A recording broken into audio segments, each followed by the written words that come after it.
Selamat pagi anak-anak. Apa kabarnya kalian? Tetap sehat selalu ya.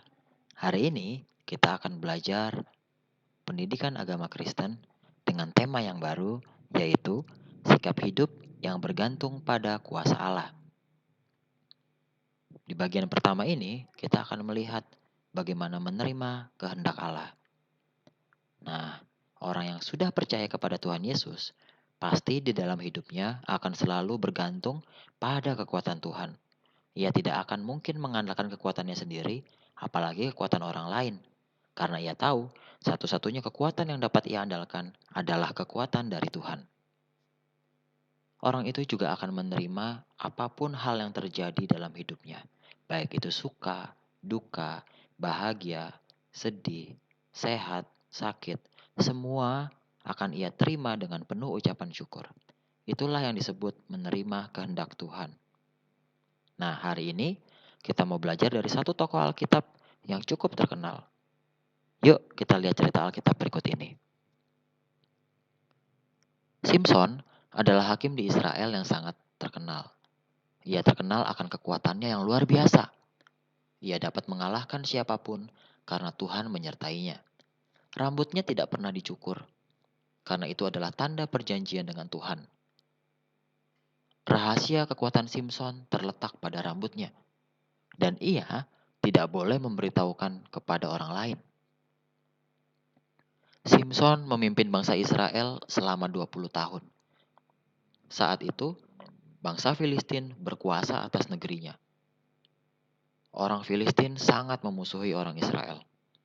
Mereka ingin mengalahkan Simson, tetapi selalu gagal.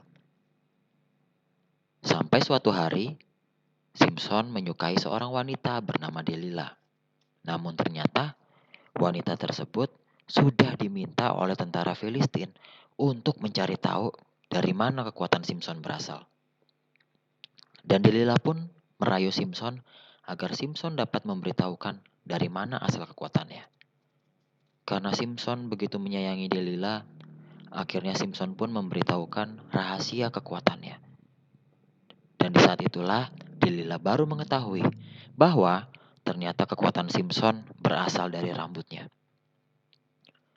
Pada saat malam hari, saat Simson sedang tertidur, Delila diam-diam mencukur habis rambut Simson, sehingga kepala Simson pun menjadi botak. Dan saat itu juga, tentara Filistin diam-diam menangkap Simson. Simson yang bangun dan terkejut, berusaha untuk melawan tentara Filistin. Namun, karena kekuatannya telah hilang, akhirnya ia tidak berdaya. Simson pun ditangkap dan ia dibawa ke negeri Filistin untuk dijadikan budak. Selain dijadikan budak, Simson pun disiksa dan dipermalukan di depan banyak orang. Suatu hari, orang-orang Filistin berkumpul untuk mengadakan suatu pesta. Simson dibawa ke tengah-tengah orang Filistin tersebut untuk dijadikan tontonan. Simson pun merasa sakit sekali. Tapi di situ ia bertobat. Ia memohon pengampunan dari Tuhan atas semua yang sudah ia lakukan. Tuhan pun mengampuni Simson. Dan Tuhan memberikan kesempatan terakhir untuk Simson. Tuhan memberikan kekuatannya, Tuhan memulihkan kekuatannya lagi agar Simson dapat mengalahkan orang Filistin untuk yang terakhir kalinya. Saat itu Simson berdiri di tengah di antara dua tiang penyangga gedung tersebut. Dan Simson akhirnya berusaha dengan kekuatan terakhirnya merubuhkan kedua tiang tersebut. Sehingga gedung tersebut akhirnya rubuh dan menimpa seluruh orang Filistin, termasuk Simson sendiri. Apa yang kita pelajari dari kisah Simson? Yang pertama kita tahu bahwa rambut Simson adalah sumber kekuatan Simson. Namun, yang harus kita ingat, kekuatan Simson itu berasal dari Tuhan. Tanpa kekuatan dari Tuhan, Simson tidak dapat berbuat apa-apa. Yang selanjutnya, meskipun ia seorang hakim, ia tetap menerima hukuman ketika ia melanggar perintah Allah. Dan Simpson pun akhirnya menyesali setiap perbuatannya dan bertobat kepada Tuhan. Simpson belajar untuk menerima kehendak Allah di dalam hidupnya. Sikap hidup bergantung kepada Tuhan berarti mau menerima semua kehendak Tuhan dengan penuh ucapan syukur. Jadi, kalau sekarang kalian sedang mengalami hal yang sedih, hal yang nggak enak, hal yang senang, hal yang membahagiakan kalian, apapun itu, kalian harus terima dengan ucapan syukur. Sebab itu adalah sikap hidup bergantung kepada Tuhan. Karena apapun yang diberikan Tuhan tidak akan menjatuhkan kita ke dalam dosa. Namun, semua yang berasal dari Tuhan itu baik untuk menumbuhkan iman kita dan juga meneguhkan hati kita agar kita tetap percaya kepada Tuhan. Di bagian yang kedua, kita akan belajar melakukan kehendak Allah. Gimana caranya?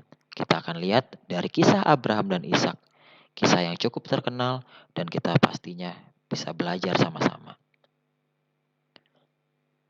Di saat Abraham sudah memiliki Ishak, anak satu-satunya yang ia miliki, tiba-tiba Tuhan meminta Abraham untuk mempersembahkan Ishak di sebuah tempat yang sudah Tuhan tunjuk.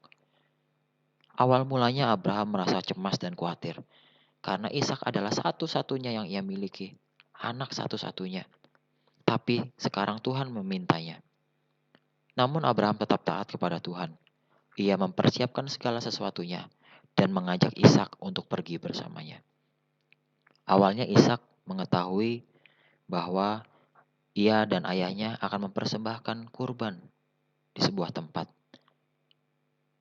Namun setelah sampai di atas gunung, ia baru menyadari bahwa yang akan dikorbankan adalah dirinya. Abraham pun siap untuk mempersembahkan Ishak kepada Allah. Namun tiba-tiba Allah berkata kepada Abraham untuk berhenti dan tidak mempersembahkan Ishak sebagai korban kepada Allah.